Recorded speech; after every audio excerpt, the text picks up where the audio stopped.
बच्चों, इस वीडियो में हम आपको नगरीय बस्तियां, भारत में नगरों का विकास और भारत में नगरीकरण और जनसंख्या के आकार के आधार पर नगरों का वर्गीकरण पढ़ाएंगे। ये लेसन है भारत मानव बस्तियां, इंडिया ह्यूमन सेटलमेंट। तो सबसे पहले नगरीय बस्तियां, अर्बन सेटलमेंट।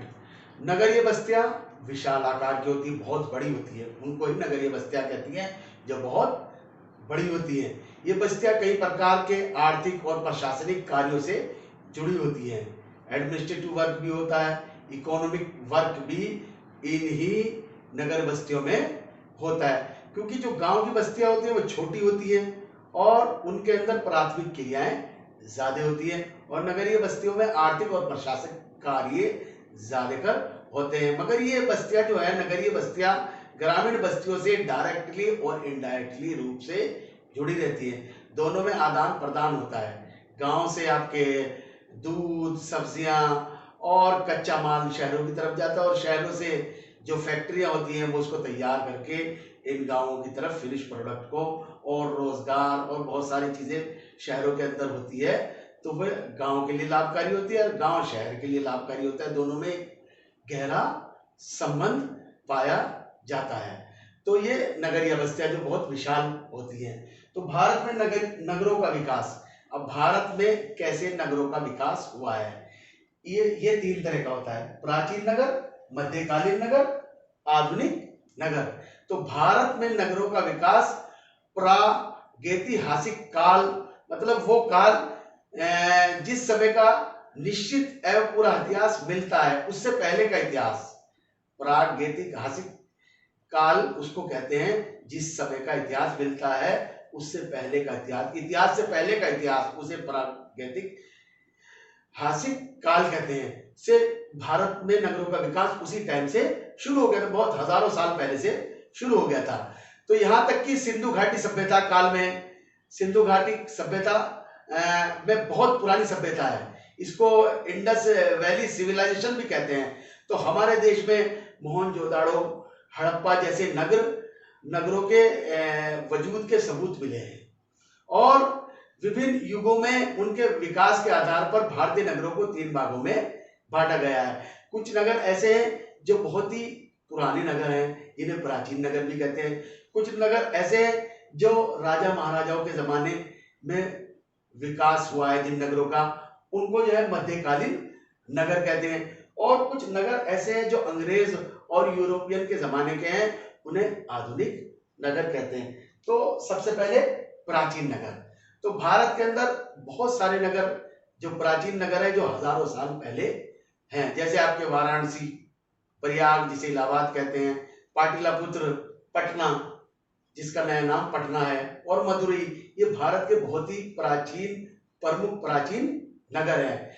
इनमें ज्यादातर नगरों का विकास आज से 2000 से ज्यादा साल पहले से हो गया है, मतलब हजारों साल पुराने शहर हैं। ये धार्मिक अथवा सांस्कृतिक केंद्रों के रूप में इनका विकास हुआ है। ये नगर अपनी सभ्यता, संस्कृति, धर्म और शिक्षा और आध्यात्मिकता के लिए बहुत मशहूर है। आज भी ये शहर बहुत ज्यादा मशहूर है, धार्मिक केंद्र के लिए, संस्कृति के लिए और सभ्यता के लिए ये शहर बहुत मशहूर है। और इनमें जो है धार्मिक और सांस्कृतिक केंद्रों के रूप में विकसित ऐतिहासिक पृष्ठभूमि वाले ये नगर हैं।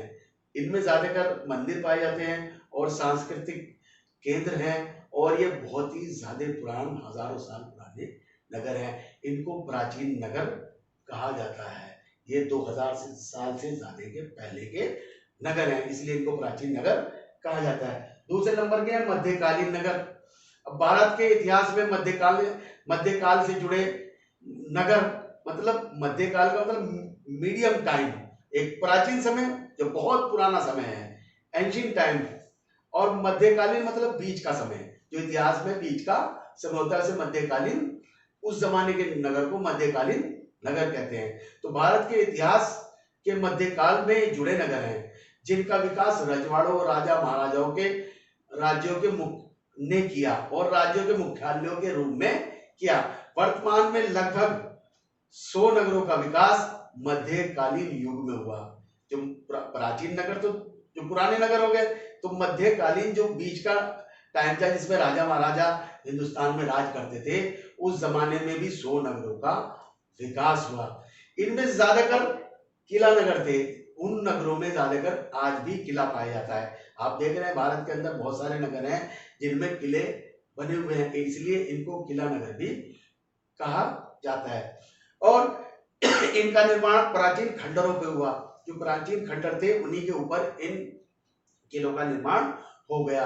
तो वो जो शहर जो राजाओं ने बनाए, राजा महाराजाओं ने जो भारत में राज करते थे उन्होंने बनाए, ऐसे नगर दिल्ली, हैदराबाद, जयपुर, लखनऊ, आगरा, नागपुर, ये सब शहर जो है मध्यकालीन युग में विकसित हुए।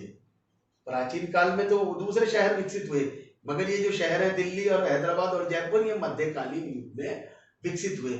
उसके बाद आधुनिक नगर, उसके बाद आगे भारत में अंग्रेज और बहुत सारे यूरोपियन, जैसे आपका पुर्तगास वाले और डच वाले और दूसरे देशों के, यूरोपियन देशों के जो भारत के अंदर आए, उन्होंने भी बहुत सारे नगरों को विकसित किया।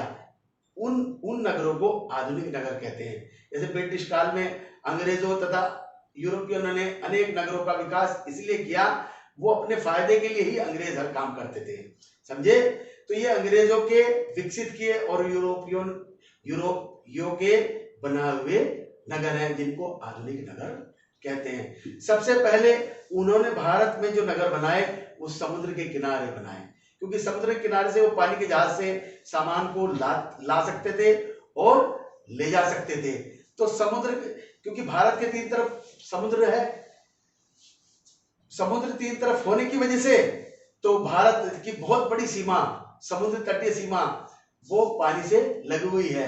तो समुद्र के जो पानी के जहाज से सामान को लाया भी जा सकता है और ले जाया भी जा सकता है। तो भारत में जब बहुत सारा सामान वो अंग्रेजों ने ले जाने के लिए तो समुद्र के किनारे शहरों को विकसित किया। जैसे आपका सूरत है जो गुजरात में है, दमन, गोवा, पौंडीचेरी, ये सब के सब बंदरगाह हैं। ये सब के सब समुद्र के किनारे पाए जाने वाले शहर हैं और इनका ही विकास सबसे पहले अंग्रेजों ने किया। और उसके बाद उन्होंने 3 प्रमुख महानगरों का विकास किया, मुंबई, चेन्नई, कोलकाता। अंग्रेजी शैली में, अंग्रेजी जैसे अंग्रेजों के नगर होते थे उसी हिसाब से उन्होंने मुंबई, चेन्नई और कलकत्ता का विकास भी किया। इसके साथ ही ब्रिटिश शासकों द्वारा प्रशासनिक केंद्रों का और ग्रीष्म काल स्थलों के रूप में पर्वतीय भागों में भी बहुत सारे उन्होंने नगर बनाए, क्योंकि गर्मी बहुत पड़ती थी, भारत में पड़ती है, तो वो गर्मी सह नहीं पाते थे। तो इसलिए उन्होंने ग्रीष्म काल के लिए पहाड़ों पर बहुत सारे नगरों का विकास किया और वो वहां जाकर गर्मियों में रहते थे और वहां की जलवायु उनको अपने देश जैसी ठंडी ठंडी जलवायु लगती थी और उनको बहुत अच्छा लगता था। इसीलिए उन्होंने पर्वतों पर भी बहुत सारे नगरों को स्थापित किया और जो मौजूदा नगर थे उनको सिविल, प्रशासनिक और मिलिट्री क्षेत्र से जोड़ दिया। कैंट वगैरह और एडमिनिस्ट्रेटिव टाइप वगैरह और सिविल सर्विस के लिए बहुत सारे नगरों को उन्होंने जोड़ दिया। तो जो पहाड़ों पर जो मकान बनाए उन्होंने, जो अब उन्होंने अपने रहने के लिए मकान बनाए, वो गर्मी से बचाव के लिए बनाए और अपने देश जैसी उनको सुकून मिलता था, जलवायु मिलती थी। क्योंकि अंग्रेजों और यूरोप और ब्रिटिश के देश की जो जलवायु है वो ठंडी जलवायु है और भारत की जलवायु गर्म है।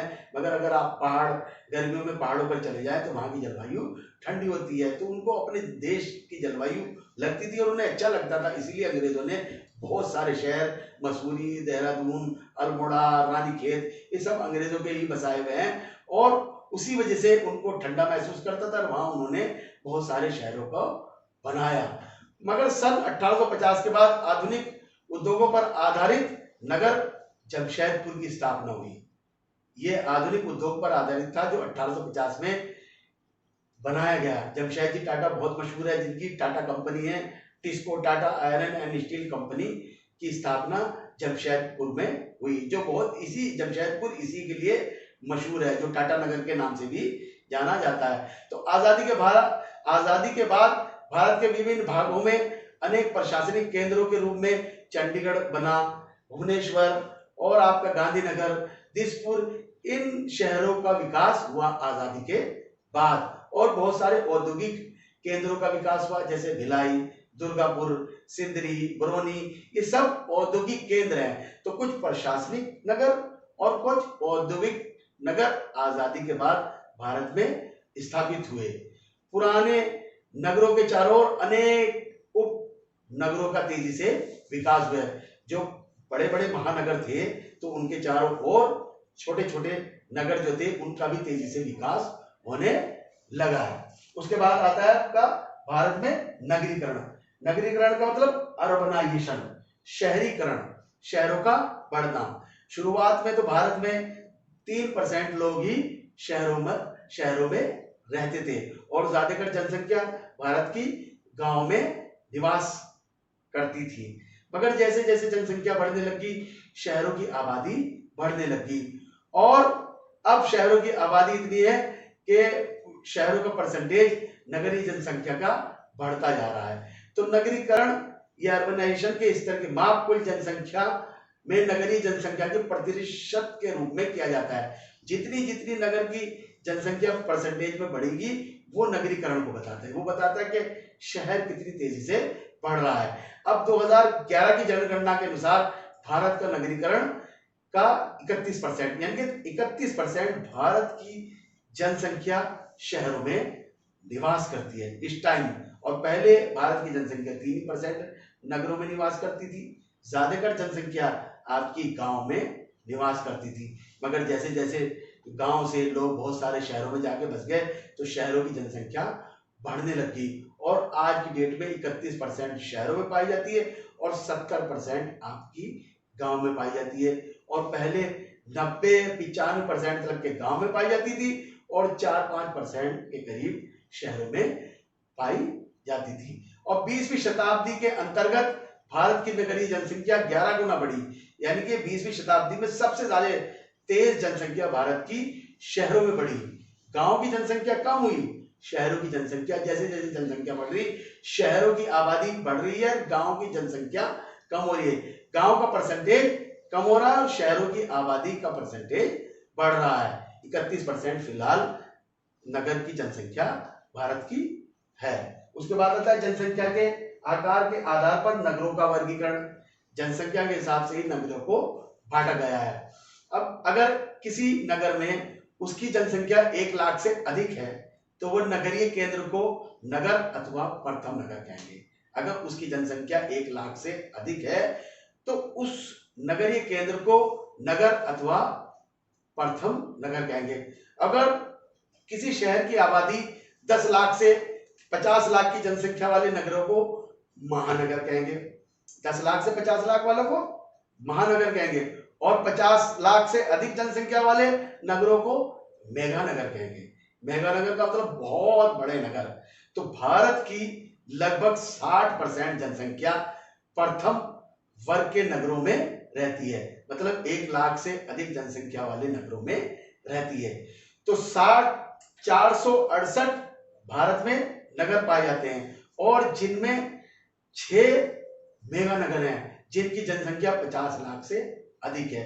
कौन से वो मेगा नगर हैं?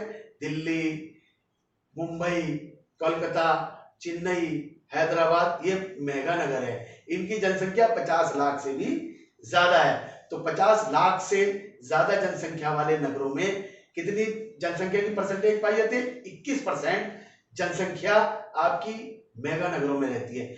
6 मेगा नगर है, उनके अंदर भारत की 21% जनसंख्या पाई जाती है और बाकी की जनसंख्या आपकी जो है वो नगर प्रथम नगर में पाई जाती है। और आपको हैरत होगी जानकर कि मुंबई महानगर की जनसंख्या 1,84,00,000 से भी ज्यादा है और ये सबसे बड़ा नगरीय समूह है। तो भारत के अंदर बहुत सारे मेगा नगर पाए जाते हैं। दिल्ली, कोलकाता, चेन्नई, बेंगलुरु, हैदराबाद, ये सब मेगा नगर हैं जिनकी आबादी 50 लाख से भी ज्यादा है।